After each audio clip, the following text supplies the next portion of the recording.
OMNI family, Grand Rising. I am coming to you today with something heavy on my spirit that I feel is worth sharing.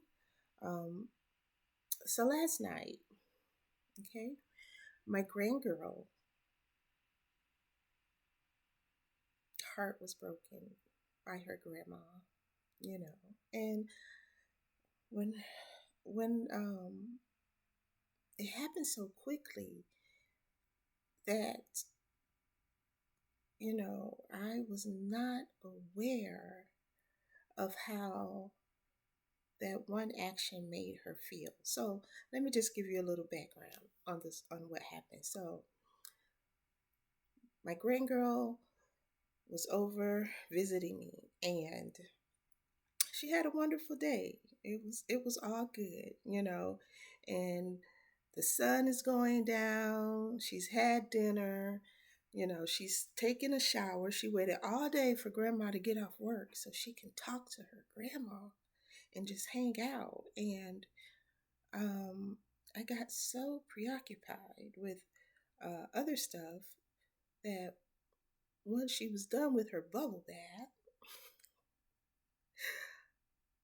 uh, she was excited to get in bed and talk to her grandma. And I had a million other things on my mind that while I was in the process of completing some of those things, um, she was really hyper and excited because she knew it was time for her and grandma to talk. And so I was like, girl, go to bed. Go to bed. That's what I said to her. And I was like, it's bedtime. And I think she was trying to get her feelings or her thoughts out. And she wasn't used to grandma, talking like that often. Sometimes, yeah, but not often. And it was all smiles a moment ago. In her mind, it was all smiles a moment ago, and now grandma's yelling at me to go to bed. And so um, she goes to bed. I continue with what I'm doing, but I can hear her, you know, crying. And in my mind, she's not ready to go to bed. So she's just being extra right now. And I got this to do and that to do. And so I continued a phone conversation that I was having. And I said to who I was speaking to, I was like, listen to her carry on. She is so dramatic. And in that moment, I was so in my feelings that I wasn't considering how she was feeling. And so my beautiful minded person uh, was like, well, she just wants her grandma.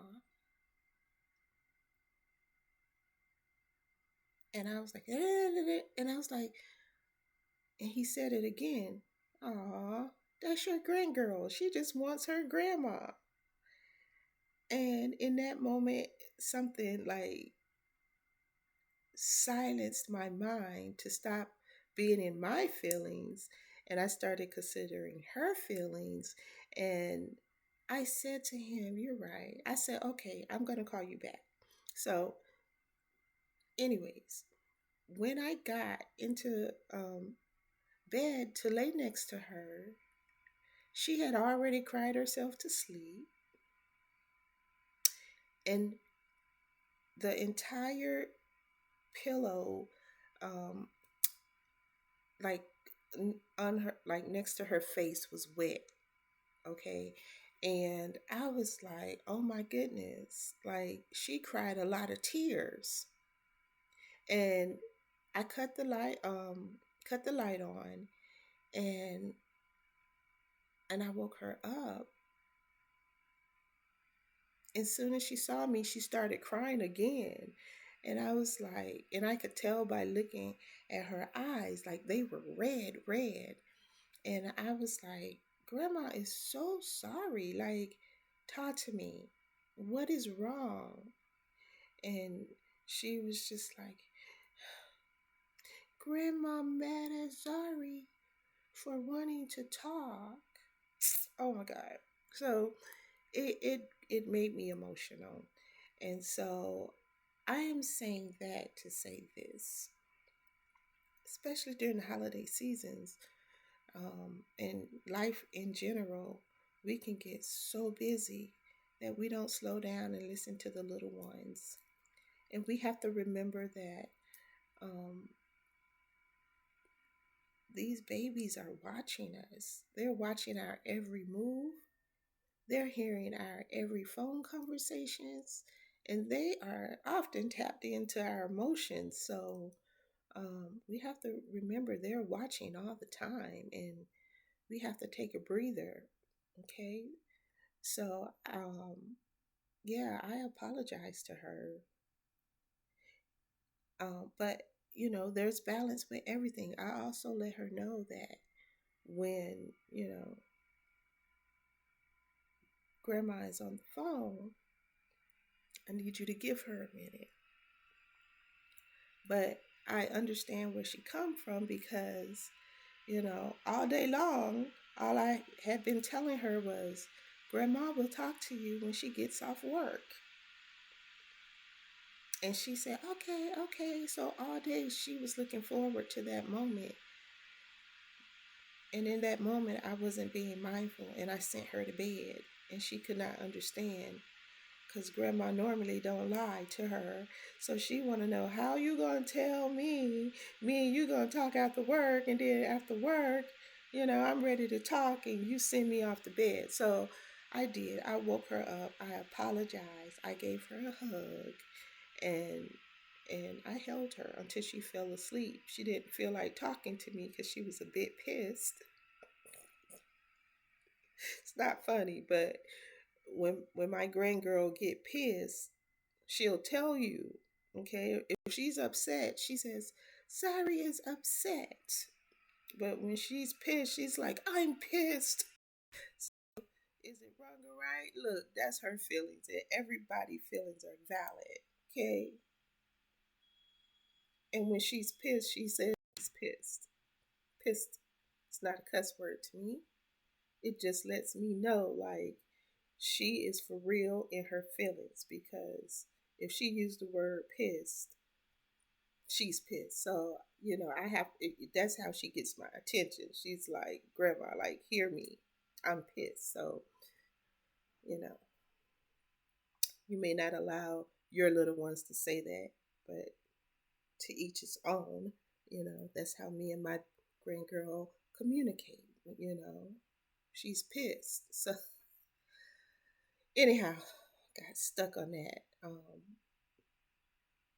because I don't like when I piss her off.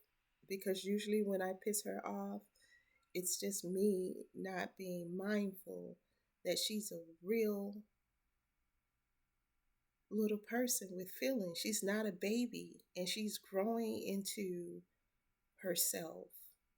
And her feelings are real and just as valid as any adult. So, I know we adults go through stuff, and life get chaotic and non-stop, but we have to stop for our babies. We have to listen to them. you know we have to take care of them and treat them the way that we want to be treated when we get in our old age, and maybe they have to take care of us, right? So when our little ones spill stuff, and when our little ones wet the floor, or when our little ones wet the bed, or make a mistake, remember, if you're blessed to live long enough, you're going to get old one day, and you're going to start accidentally knocking stuff over. You're going to accidentally start pissing on yourself, and you're going to accidentally spill your food, and someone's going to have to help you clean it up. And it may be that same little one that you sent off to bed because you got so caught up that you didn't spend that moment to speak to her,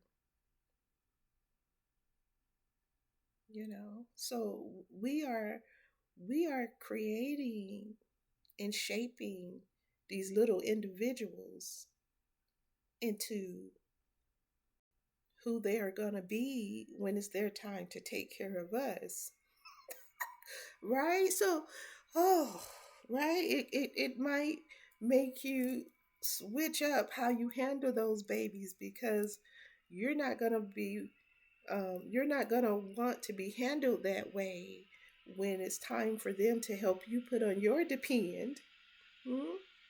Or when it's time for them to uh, help you take care of your personal hygiene. So come towards them with the same energy that you're going to want them to come towards you when you're depending on them, when you're looking forward to their company. Hmm? So, you know, I love my grandbaby, and my nickname for her is Wisdom, because she has taught me so much without even knowing it since the day I held her after my daughter gave birth. Like, I've been learning so much about myself, about my feelings, and just everything. She is a walking, talking uh, book of knowledge, and I'm taking that knowledge from her, right?